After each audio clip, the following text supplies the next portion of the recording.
Ең бірінші Incalover деген приложениені көшіріп аламыз. Ол үшін Incalover деп іздеп, бірінші тұрған сайтқа кіріп, өзіңіздің компьютер немесе ноутбугіңіздің версиясын таңдап көшіріп аласыз.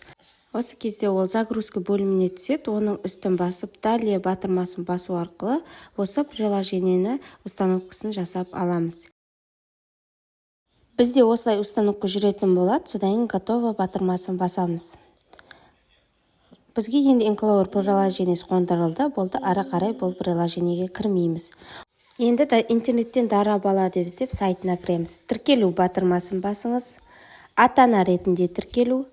ECK-ны таңдау. ECK дегеніміз бұл бізде ключ.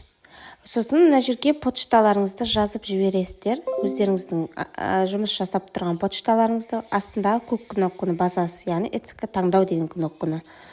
Содан кейін ключті қай жерге сақтадыңыздар, сол ключтің үстін басып, паролін жазып, открыть батырмасын басасыз. Осы жерде SMS жіберілді деген сообщение келеді. Енді электронды почтамызға кіреміз, Mail.ru-мызға.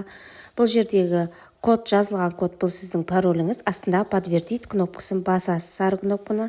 Ата-ана ретінде дегенді басасыз, ЖСН жазасыз, және жаңаға берілген парольді жазып кіресіздер.